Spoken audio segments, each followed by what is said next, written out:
vendredi, le Paris Saint-Germain va se déplacer dans le Nord au stade Pierre-Mauroy pour y affronter le LOSC dans un match qui verra Ferran Torres arborer le badge de meilleur buteur de la Ligue 1. Car grâce à son doublé en 36 minutes hier face au Stade Rennais, Ferran Torres est actuellement considéré comme le meilleur buteur du championnat de France. Et s'il y a un homme que cette nouvelle enchante au plus haut point, c'est bien Luis Enrique. L'entraîneur espagnol ne souhaite surtout pas voir s'endormir son équipe malgré les 2 Ligues des Champions consécutivement remportées. Et pour maintenir ses joueurs sous pression, il le savait pertinemment, il leur fallait de la concurrence. Sortant son ballon d'or et son candidat le plus crédible pour le ballon d'or 2026 à la mi-temps parce qu'il estimait que ces derniers n'avaient pas la bonne attitude face aux Rennais, le scénario du Roison Park lui a immédiatement donné raison et donné du poids à son discours. Entré à la pause, Ferran Torres s'inscrira donc un doublé en 36 minutes. Même si ce dernier n'a pas eu de statistiques, on a pu apercevoir la technique et la gestuelle de Mika Götze qui promet pour l'avenir. Puis c'est peut-être passé plus inaperçu, mais Vitinha est sorti avant la 70e minute de jeu, remplacé par un Lucas Beraldo qui fera en 25 minutes un bien meilleur match que ce que n'était en train de faire le Portugais. Pareil, je pense que l'entraîneur espagnol a énormément apprécié la rentrée de Fabian Ruiz qui sera double passeur, ainsi que celle de Marnez Saclous qui récupérera beaucoup de ballons au milieu de terrain qui seront à l'origine de plusieurs contres parisiens. Si Luis Enrique l'a toujours dit depuis le premier jour où il a signé au Paris Saint-Germain, il fera toujours jouer la concurrence, ne permettant jamais à ses joueurs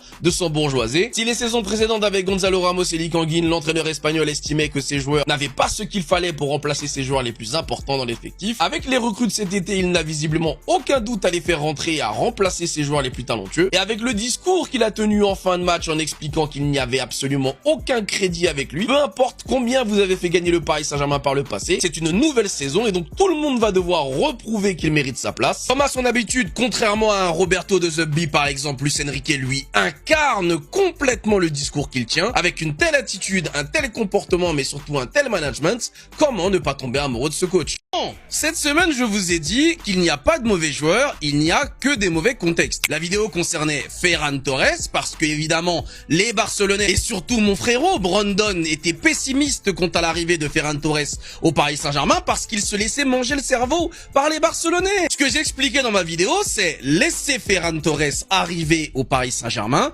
Son histoire avec Barcelone est terminée. Son histoire avec Barcelone, elle est ce qu'elle est. Laissez-le écrire sa propre histoire avec le Paris Saint-Germain. L'histoire qu'il va écrire avec le PSG n'a pas besoin d'être la même histoire qu'avec le Barça. Et bien pour son tout premier match en Ligue 1 avec le Paris Saint-Germain pour la première journée de la saison 2026-2027, Ferran Torres inscrit un doublé et sauve littéralement les fesses du Paris Saint-Germain et de Luis Enrique. Entré en jeu à la mi-temps aux côtés de Mika Götze dans un match où le Paris Saint-Germain aura croqué je ne sais combien d'occasions. En tour, les doubles champions d'Europe vont croquer et croquer des occasions laissant en vie les Rennais, ce qui permettra à Rennes d'ouvrir le score sur une très belle frappe d'ailleurs de l'extérieur de la surface et même plus de liens dans l'attaque. Les joueurs jouaient beaucoup plus ensemble, il y avait beaucoup moins de joueurs qui cherchaient à se mettre en évidence, sauf peut-être Désiré Doué qui lui nous aura gratifié ça de toute la rencontre. L'ancien Rennais justement aurait pu décaler Ferran Torres ou Mika Götze sur une action par exemple, mais il aura décidé de frapper au but et taper dans un Rennais comme il l'aura fait quasiment tout le match. Au final, l'intensité mise par les remplaçants, notamment par Beraldo au milieu de terrain, aura permis de reprendre totalement l'avantage du match et grâce à la rentrée également de Fabian Ruiz à la place de João Neves sur un superbe ballon, la connexion est derrière, c'est encore Fabian Ruiz qui trouvera encore Ferran Torres de la tête pour que ce dernier remette le Paris Saint-Germain à égalité. Si Paris n'aura malheureusement derrière pas de grosses occasions à se mettre sur la dent, enchaînant les frappes contrées et les mauvais choix, Pacho sauvera le Paris Saint-Germain sur la ligne à la toute fin du match sur une nouvelle tête rennaise. Mais si Paris peut s'en vouloir d'avoir raté autant d'occasions, les Rennais eux auront joué les coups à fond et mis en grande difficulté les doubles champions d'Europe. Mais en tout cas, le message de Luis Enrique lui on ne peut plus clair. Ballon d'or ou pas ballon d'or, candidat au ballon d'or ou pas candidat au ballon d'or, si vous n'avez pas la bonne attitude sur un match, même vous, c'est le banc qui vous attend. J'ai l'impression que cette saison, Luis Enrique va être très dur avec les joueurs. On est sur sa 4e saison, on vient d'enchaîner 2 saisons où on a tout gagné. Pour aller chercher encore des trophées, j'ai l'impression qu'il veut mettre l'exigence vraiment là-haut. Et il va aller traquer tous les joueurs qui vont lever le pied, même un petit peu. Sortir Kvaratskhelia et Ousmane Dembélé à la mi-temps, c'est vraiment un signal fort à tout le monde. Personne n'est intouchable. Cet après-midi, on a vu que Maïlou et Djantou faisaient pas partie du groupe. Même pour être remplaçant au Paris Saint-Germain, pour pouvoir s'asseoir sur le banc, va falloir se battre sur chaque entrée, sur chaque entraînement. Et moi, je valide cette mentalité. Mais surtout, quand je vois le groupe qui s'est déplacé à Rennes, je me dis, mais en fait, si Nuno Mendes n'avait pas été suspendu, qui aurait laissé sa place? Surtout qu'on m'a dit qu'il pouvait pas prendre la place d'un gardien, il est obligé de prendre la place d'un joueur de champ. qui aurait laissé sa place? Franchement, je pense que tous les week-ends, si c'est comme ça, il y a des joueurs qui vont être déçus. Les places vont coûter très très cher au Paris Saint-Germain cette saison. Luis Enrique veut garder cet effectif sous pression pour continuer à gagner des trophées et pour ça, il fera pas de cadeau. Tentez quand même le ballon d'or à la mi-temps. Quand on est joueur, comment vous allez parler avec lui après? Il y a beaucoup de matchs qui arrivent, mais sur le moment, c'est pas facile. C'est le football, tu sais, le football c'est comme ça. Paris Saint-Germain n'a gagné rien. Rien. Si tu penses à ce que tu as gagné, tu ne vas gagner rien. Et pour moi, la chose plus importante, c'est qu'il n'y a pas de crédit. Il n'y a pas de crédit. Tu dois montrer chaque jour, chaque entraînement, chaque match que tu es prêt. Sinon, c'est facile de se reposer et de tranquilliser. Non, je ne suis né de cette manière. On cherche à gagner tout le temps. Et pour gagner tout le temps, tu dois sortir de ta zone de confort. C'est clair? Bien sûr, c'est clair, coach. Donc en fait, si t'es ballon d'or, il s'en fout. Si t'es meilleur joueur de la Ligue des Champions, il s'en fout. Si t'as fait le back-to-back, il s'en fout. Si t'as fait une saison extraordinaire la saison dernière, il s'en fout. Cette saison, on repart à zéro. Je vous l'ai dit, cette saison sera la saison de l'exigence au Paris Saint-Germain. Je vous l'ai dit juste avant, j'ai fait une vidéo juste avant de voir cette vidéo. Mais je suis obligé de vous la montrer pour appuyer mes propos. Luis Enrique, cette saison, il va être sans pitié avec n'importe quel joueur. Le mercato du PSG n'est pas bouclé. Même du côté des arrivées, si on trouve une bonne opportunité, on va le faire. Les gars, au-delà du match, c'est un discours qui est très important à une semaine de la fin du mercato. Et moi, je vais vous donner mes bonnes affaires qu'on peut faire à une semaine de la fin de ce mercato. Pour moi, la bonne affaire, c'est Diogo Costa, les gars. Il nous faut un gardien. Même si on aime beaucoup Safonov, il nous faut un gardien qui est capable d'être décisif dans les moments où on va être en difficulté. Et pour moi, Diogo Costa, c'est le gardien parfait aujourd'hui sur le marché. 26 ans, il joue à Porto, international portugais. Sa clause, elle a 60 millions. Il travaille avec Mendes. On connaît la proximité entre Mendes et Luis Campos. Et à côté, on fait un prêt option d'achat à Porto de Chevalier. Voilà, comme ça, il s'acclimate au Portugal, dans un grand club, dans un club familial. Tu vois, les clubs où il aime bien, il va retrouver un peu ce qu'il a trouvé à Lille. Club familial, voilà, où il est posé, il y a le soleil. Pour moi, c'est le move parfait. Dites-moi ce que vous en pensez en commentaire. Mais dans ce mercato-là, il faut faire ça. Il nous faut un gardien fiable. On est obligé. En fait, c'est vraiment dans ce genre de moment que je me rends compte de l'ingratitude des gens et à quel point ils ont la mémoire courte. Juste à titre d'information comme ça, le mec derrière moi, c'est pas votre pote. C'est pas votre ami. Le mec derrière moi est tout simplement le ballon d'or en titre. Collectivement, il a également tout pris avec le PSG. Back-to-back Ligue des Champions, back-to-back Super Coupe d'Europe. Le problème, c'est que pour 2 mauvais matchs d'affilée face à Lens et face à Rennes, ça remet son statut et sa légitimité en cause. Regardez-moi ces pseudo-supporters du Paris Saint-Germain. Dembélé, merci pour tes 3 saisons au PSG, mais sache que la première offre venue d'Arabie, aux alentours de 100 millions, tu dégages. Alors oui, c'est vrai, hier il a pas été bon. J'ai été le premier à le critiquer en vidéo pour sa première mi-temps, d'ailleurs il est sorti à la mi-temps. Et c'est vrai que face à Lens, il a pas été très bon non plus, d'ailleurs il rate cette énorme occasion qui aurait pu changer la donne. Maintenant, de là à s'acharner sur Dembélé et à souhaiter son départ quand t'es censé être supporter du Paris Saint-Germain, c'est pas possible. Non, parce que quand Ousmane il nous fait gagner tous les trophées possibles depuis 2 saisons avec le PSG, là vous dites rien. Quand Ousmane il prend la parole après le back-to-back et qui dit on va revenir pour la 3e, là vous dites rien. Quand Ousmane Dembélé a fait exprès d'écourter ses vacances pour revenir en forme pour la Super Coupe d'Europe, il y a personne qui parlait non plus. Au contraire, je me rappelle, ça disait qu'il montrait l'exemple, qu'il avait encore la dalle, que c'était un membre essentiel du Paris Saint-Germain. Donc moi je vous le dis clairement, pour tous les supporters du Paris Saint-Germain qui voudraient remettre en cause la légitimité de Dembélé après seulement 2 mauvais matchs, dégagez du club, arrêtez de gratter le buzz du PSG et allez supporter un autre club. Une grande partie de la communauté parisienne est injuste avec Désiré Doué et ça m'énerve. Parce que quand c'est pour protéger Bradley Barcola, là il y a du monde. Alors que Désiré Doué, il fait 10 fois mieux que Barcola sur un terrain. Et je dis ça, j'aime énormément Bradley, j'ai pas de problème avec lui, je dis pas ça pour le descendre. Je dis juste ça parce que vous avez un traitement à géométrie variable.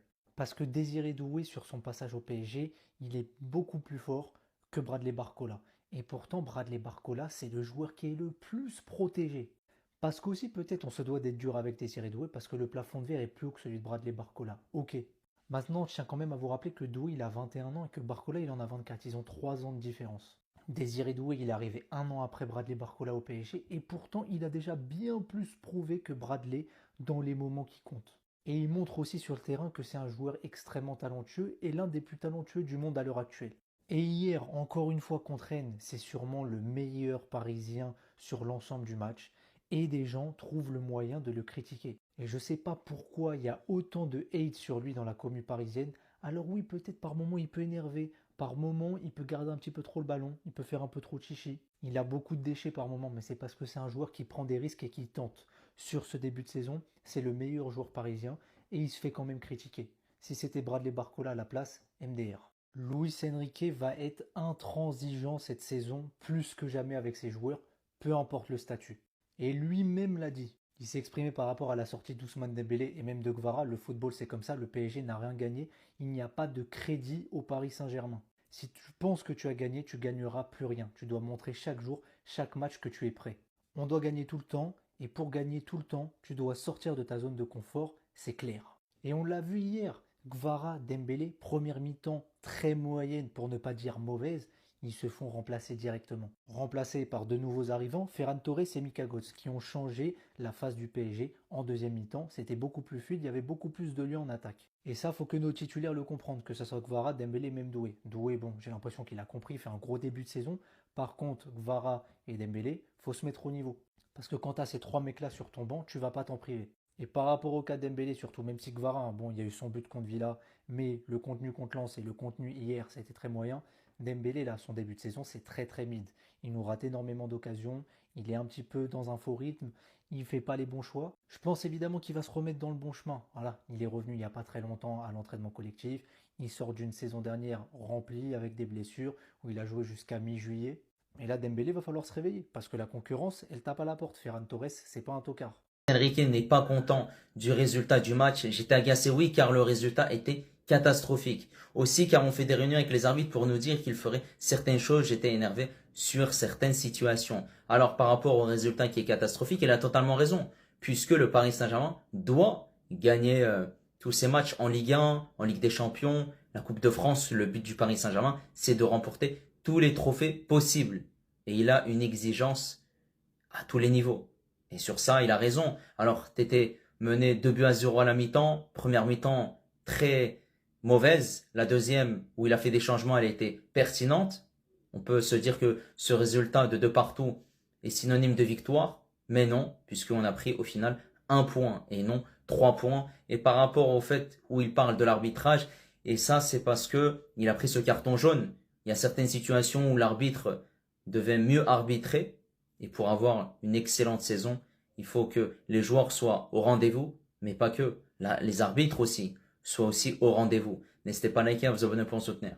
On va rapidement voir les réactions combinées de Luis Enrique et Hansi Flick après leur match. Déjà, Luis Enrique n'a pas mâché ses mots, il a été clair sur le remplacement d'Ousmane Dembélé et il a envoyé un message clair à tous les haters du Paris Saint-Germain qui disent que la Ligue 1 est nulle lorsque le Paris Saint-Germain marche sur les équipes françaises et qui sont les premiers à danser et dire que le Paris Saint-Germain n'a pas le niveau lorsque le PSG est en difficulté face à des équipes françaises. En gros, on ne les comprend pas. Sur la sortie de Dembélé, le Ballon d'Or, il a clairement dit le PSG n'a rien gagné, rien, tu ne peux pas penser à ça, à parler du Ballon d'Or comme ça, il n'y a pas de crédit. Quand t'es pas bon, bah tu retournes sur le banc, c'est clair. Ensuite, il a affirmé, je n'ai pas anticipé les changements, Rennes marque 2 buts dans 2 actions uniques.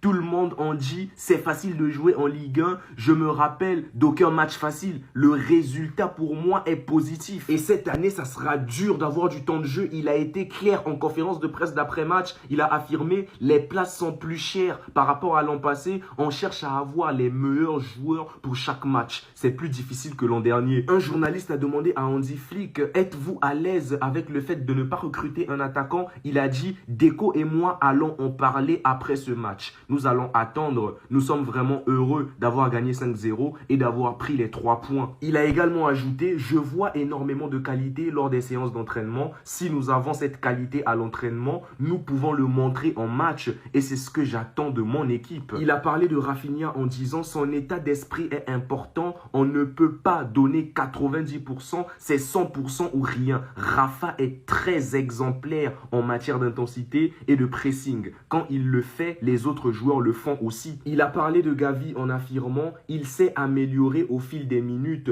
Nous verrons demain après l'IRM. » Il nous a expliqué la situation difficile avec Baldé. Il a clairement dit « Je n'ai pas demandé à Baldé de partir. Ce matin, j'ai senti que quelque chose n'allait pas chez lui. Je lui ai donc parlé et je lui ai dit que je pensais qu'il était préférable qu'il prenne du recul pour se vider la tête et remettre ses idées au clair. Nous en parlerons demain. » Il a accepté car beaucoup de choses lui passent par la tête. Et c'est pour cette raison qu'il n'est pas là. J'aimerais revenir sur la déclaration de notre légendaire coach du Paris Saint-Germain, Luis Enrique. Et regardez ce qu'il est venu affirmer. Et Luis Enrique, les gars, dit les choses de manière très sérieuse. Regardez ça.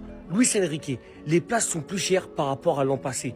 On cherche à avoir les meilleurs joueurs pour chaque match. C'est plus difficile que l'an dernier. C'est le premier exemple qu'on a en tête et la première question qu'on va se poser est si Ousmane Dembélé allait sur le banc pour laisser sa place à Ferran Torres au prochain match. Je vais vous répondre directement si Ousmane Dembélé pourrait laisser sa place de titulaire à Ferran Torres lors du prochain match. Ma réponse c'est non les gars.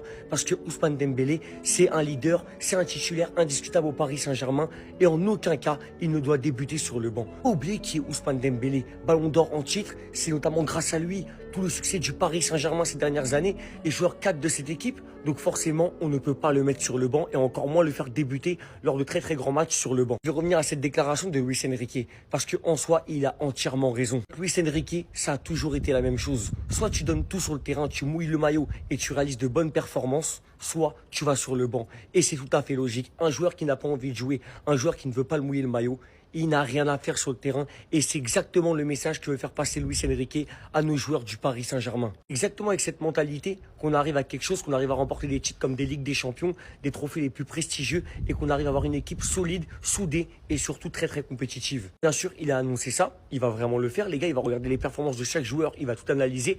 On connaît Luis Enrique, c'est un génie tactique. Donc forcément, s'il y a une chose qui ne lui plaît pas, il va prendre le joueur, le mettre sur le banc. Éventuellement, ils reviennent beaucoup plus fort. Et c'est tout à fait logique. Et moi, les gars, je vous le dis, c'est tout à fait compréhensible. Pour conclure, au Paris Saint-Germain, soit tu mouilles le maillot, tu donnes tout, soit tu restes sur le banc. Je tiens à me répéter, Luis Enrique a totalement raison. Ferran Torres suit les traces d'Ibrahimovic, puisque Ferran Torres, il a disputé son premier match avec le Paris Saint-Germain, il est rentré en cours de jeu et il a inscrit un doublé, tout comme Zlatan Ibrahimovic. Et en plus de ça, le Paris Saint-Germain qui était mené 2-0, Ferran Torres met ce doublé et permet au Paris Saint-Germain d'accrocher ce point du match nul. Il a fait la même chose qu'Ibrahimovic, puisque lorsqu'Ibrahimovic il a joué son premier match avec le Paris Saint-Germain aussi était mené 2-0. Il a permis au Paris Saint-Germain d'avoir ce point du match nul. Ibrahimovic est une légende du Paris Saint-Germain. Et que dire de cette première rencontre de Ferran Torres? Qui sait, Ferran Torres qui loupait énormément d'occasions du côté du FC Barcelone. Et peut-être qu'avec le Paris Saint-Germain, il va être performant et avoir le même style de jeu qu'Ousmane Dembélé et marquer et être performant tout comme l'a fait Zlatan Ibrahimovic. N'hésitez pas à liker et à vous abonner pour me soutenir.